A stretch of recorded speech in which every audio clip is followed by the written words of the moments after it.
Assalamualaikum warahmatullahi wabarakatuh. Selamat pagi dan salam sejahtera bagi kita semua. Alhamdulillah hari ini kita bisa masuk ke dalam pertemuan dinamika kelompok untuk membahas tentang metode fasilitas dalam kelompok. Jadi nama mata kuliahnya dinamika kelompok, artinya kita akan selalu membahas dinamika dalam sebuah kelompok. Kali ini bagaimana caranya kita memfasilitasi sebuah metode dalam kelompok. Di sini sudah disampaikan ya, ketika kalian sudah mengakses modul di dalam Open Learning tentang metode fasilitas kelompok, disampaikan belajar dari teori Kurt Lewin. Sebagaimana dibahas di muka, maka kita dapat mengimplementasikannya dalam pola-pola belajar atau berlatih. Jadi ada 3 fase yang perlu kita pahami di awal. Yang pertama di sini ada fase pencairan. Fase pencairan, kemudian fase berubah, fase pencairan, fase berubah, dan fase pemantapan atau fase pemantapan dan konsolidasi hasil belajar. Oke, tadi fase apa yang pertama? Fase pencairan, kemudian fase pemantapan, dan yang terakhir ada fase pemantapan, yang kedua fase berubah, dan yang terakhir ada fase pemantapan dan konsolidasi hasil belajar. Baik, kita akan bahas satu persatu. Yang pertama, fase pencairan. Di sini kita perlu definisi secara harfiahnya dulu agar kita bisa memahami makna dari fase pencairan ini, tahapan metode fasilitasnya seperti apa ya. Yang pertama, fase pencairan di sini disampaikan bahwa yaitu suatu fase untuk menghancurkan rintangan psikologis dan sosial. Jadi biasanya di dalam sebuah kelompok itu pasti ada rintangan. Di sini fokusnya pada rintangan psikologis ya, dan rintangan sosial. Agar selanjutnya dapat mengikuti proses pembelajaran dan perasaan dengan rasa yang nyaman, dengan rasa yang lebih mudah, tanpa adanya beban psikologis dan sosial di antara sesama anggota kelompok. Kemudian Anda dan atasan Anda dan rekan usaha dan lain-lain, pada intinya tidak ada beban psikologis antara kita dan anggota kelompok lainnya. Kemudian gejala yang muncul dari adanya beban psikologis dan sosial di antara anggota, antara lain misalnya di dalam sebuah kelompok sudah terjadi ada gangguan-gangguan atau hambatan psikologis dan sosial antara anggota kelompok dan lainnya, biasanya akan muncul sifat tertutup. Karena ketika kita memiliki masalah, ketika kita memiliki masalah dengan seseorang, apalagi orang tersebut berada di kelompok kita, tentunya bisa dipastikan pasti kita akan tertutup dengan orang tersebut. Tidak mungkin kita akan terbuka dengan orang tersebut ya. Contohnya ketika Anda memiliki seorang sahabat, pastinya tidak mungkin kan Anda saat itu dengan sahabat Anda memiliki sebuah masalah besar. Tidak mungkin Anda akan dekat dengan sahabat Anda ya. Tentunya ketika memiliki masalah pasti Anda akan tertutup dengan orang yang sedang bermasalah dengan Anda, seperti itu sederhananya. Kemudian akan bersifat defensif, tidak mau mendengarkan orang lain karena tadi ada gangguan psikologis dan sosial, tentunya akan lebih tertutup. Tertutup ini juga termasuk tidak ingin atau tidak mau mendengarkan orang lain. Kemudian merasa pengalamannya sendiri yang lebih baik. Nah, ini merupakan salah satu hambatan psikologis. Terkadang kita merasa pengalaman kita atau yang kita miliki, atau kita merasa yang paling hebat di dalam sebuah grup itu. Kita merasa yang paling unggul. Kita merasa yang paling sangat penting di dalam sebuah kelompok. Ini juga bisa menimbulkan masalah atau hambatan psikologisnya. Jadi jangan pernah kita merasa menjadi seseorang yang paling brilian, yang paling perfect, atau yang paling penting di dalam sebuah kelompok. Karena ketika kita merasa seperti itu, kita akan menganggap orang lain tidak penting di dalam sebuah kelompok, dan selalu kita merasa pendapat dan pengalaman kita adalah yang paling benar. Nah, ini mohon untuk dihindari sifat-sifat ketika berkelompok yang seperti ini ya.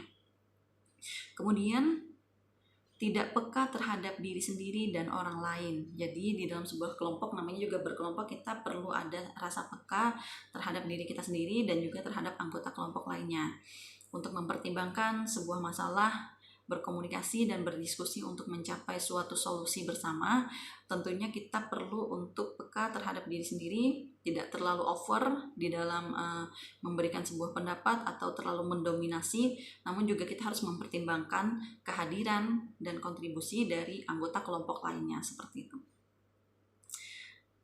Selanjutnya tidak mengetahui siapa dirinya dan orang lain. Jadi kita perlu kenal dulu ya siapa diri kita di dalam sebuah kelompok, apa posisi kita, dan kita juga harus paham posisi dan peranan anggota kelompok lainnya sehingga kita tidak akan mendominasi dan antara anggota kelompok dan lainnya akan bekerja sesuai proporsional tanggung jawabnya masing-masing, seperti itu. Jadi kita perlu tahu siapa diri kita dan siapa diri orang lain di dalam sebuah tatanan kelompok.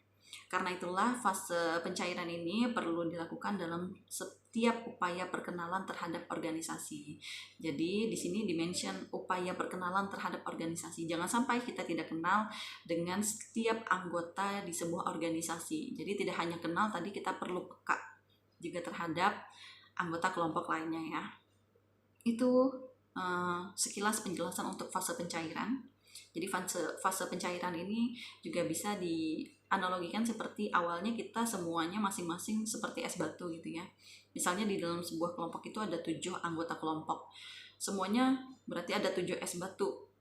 Yang 7 es batu ini tidak akan bisa menyatu menjadi satu cairan atau satu bentuk jika memang sifatnya es batu ini tidak mencair gitu ya. Jadi pencairan inilah tadi yang proses kita harus menghilangkan semua hambatan psikologis, hambatan sosial, sehingga kita bisa melewati fase pencairan, dan juga include dengan harus bersifat peka terhadap diri sendiri dan orang lain, juga termasuk juga untuk harus mengenal siapa diri kita, posisi kita, dan siapa anggota kelompok lainnya dan posisinya di dalam sebuah kelompok itu. Sehingga ketika kita sudah benar-benar maksimal melewati tahap fase pencairan ini, insya Allah nanti di dalam setiap proses dalam metode fasilitasi kelompok ini bisa dilalui dengan lancar, seperti itu.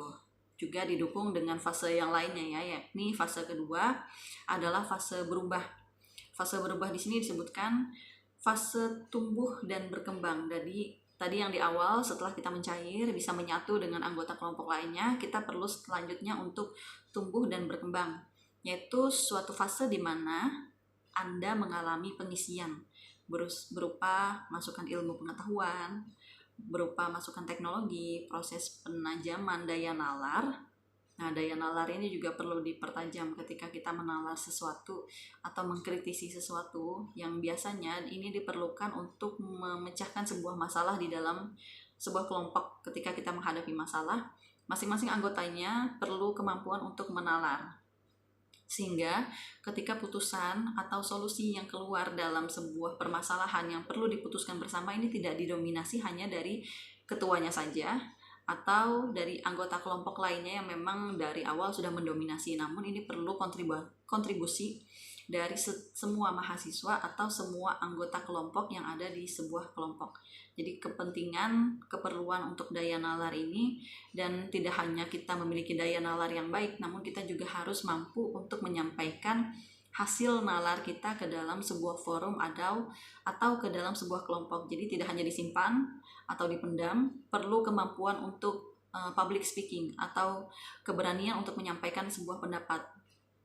Biasanya anggota kelompok itu khawatir untuk berpendapat atau menyampaikan hasil nalarnya karena yang pertama malu, kemudian tidak percaya diri, atau yang ketiga khawatir kalau pendapatnya itu tidak diterima nanti di forum atau nanti ada yang menyanggah atau merespon negatif, seperti itu. Jadi kekhawatiran negatif itu perlu kita hilangkan sehingga di dalam sebuah kelompok, baik nanti finalnya pendapat kita diterima atau tidak, atau pendapat kita nanti menjadi yang pendapat acuan untuk menentukan atau keluar dari sebuah masalah, kita dengan feel free bisa menyampaikannya seperti itu. Jadi perasaan-perasaan yang tadi ya, kembali ke poin pertama, untuk fase pencairan kita harus menghilangkan hambatan-hambatan psikologis tadi.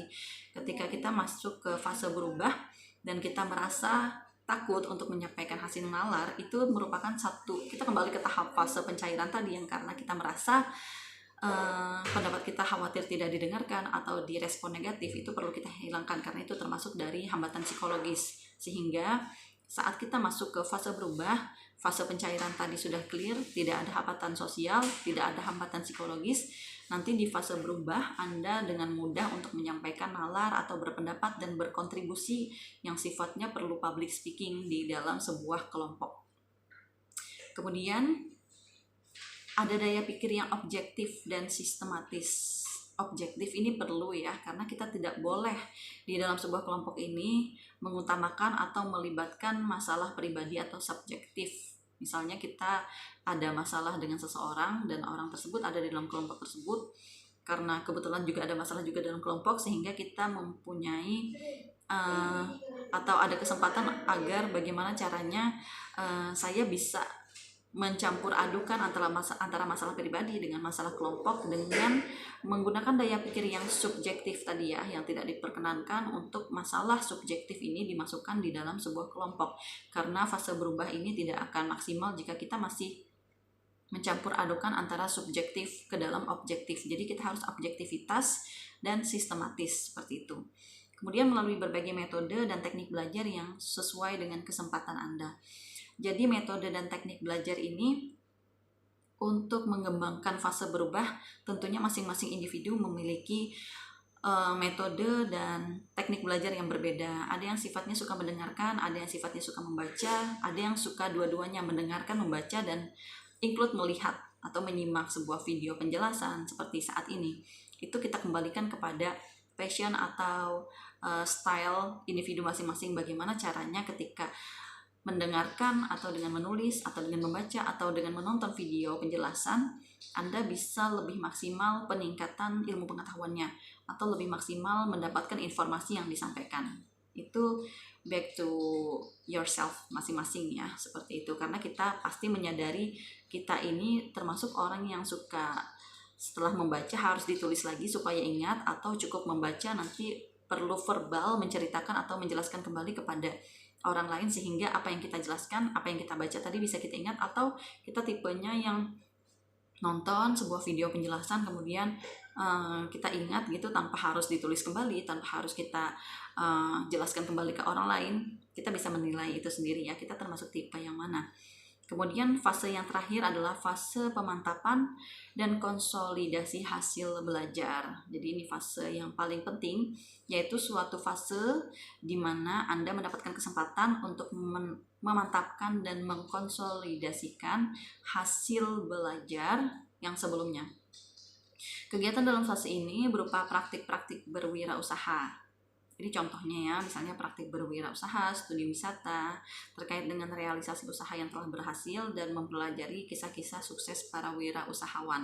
Ini adalah salah satu contoh ketika kita berada dalam sebuah kelompok, bagaimana kita memang bisa betul-betul ketika kita mempelajari misalnya sebuah kewirausahaan. Tentunya capaian belajar kewirausahaan itu adalah ketika kita juga mampu menjadi seorang wirausahawan seperti itu ya. Nah, mustahil jika kita tidak praktik dalam kewirausahaan ini. Jadi ketika di fase pemantapan dan konsolidasi hasil belajar ini adalah kesempatan di mana Anda bisa membuktikan dan bisa mempraktikkan apakah memang hasil belajar Anda di dalam misalnya kewirausahaan bersama teman kelompok tadi setelah melewati tahap pencairan, tahap fase berubah, memang betul hasil dari kewirausahaan ini bisa dipraktikkan dan benefitnya Anda bisa dapatkan seperti itu. Sehingga terlihat ketika sebuah kelompok itu bisa menjalankan sebuah usaha, minimal usaha kecil, semuanya mulai dari fase pencairan, fase berubah, kemudian fase terakhir adalah fase pemantapan dan konsolidasi hasil belajar ini tentunya sudah terjalin baik komunikasi, koordinasi, dan kerjasama di dalam sebuah kelompok.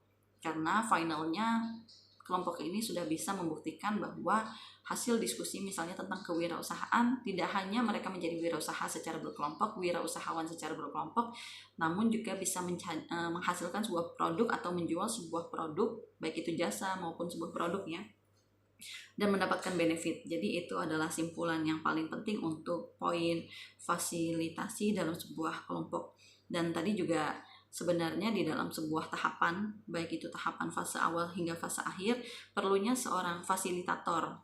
Jadi seorang fasilitator ini adalah pemandu bergulirnya aktivitas usaha pada setiap kelompok anggota.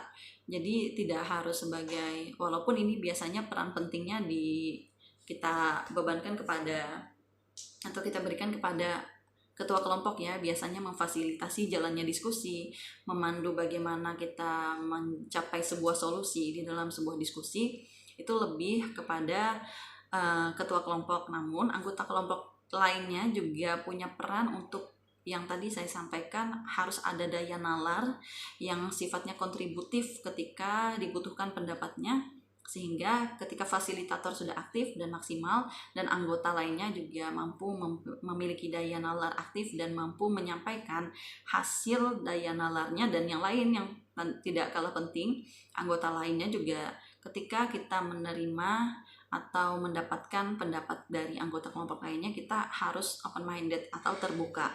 Tidak boleh yang sifatnya close minded, yang ketika orang berpendapat kita hanya ingin merasa atau hanya menerima pendapat kita yang paling benar. Itu tadi kita kembali ke tahap fase pencairan tadi ya, itu harus dihilangkan semua hambatan psikologis dan sosial yang sifatnya menutup atau close minded dari pendapat atau masukan-masukan dari orang lain dalam sebuah kelompok itu. Karena jika ada satu atau dua orang pun yang memiliki sifat seperti ini, yang masih memiliki hambatan psikologis dan sosial yang sifatnya close minded, maka ini dijamin akan menghambat lancarnya sebuah proses kelompok, dan fasilitator pun atau ketua kelompok akan mengalami hambatan ketika memiliki anggota kelompok yang sifatnya close minded. Ini juga tugas kepada ketua kelompok atau fasilitator agar mampu mengenali lebih detail masing-masing karakteristik anggota kelompoknya, sehingga risiko-risiko terjadinya close minded atau open minded, yang kita harapkan semuanya anggota kelompok menjadi open minded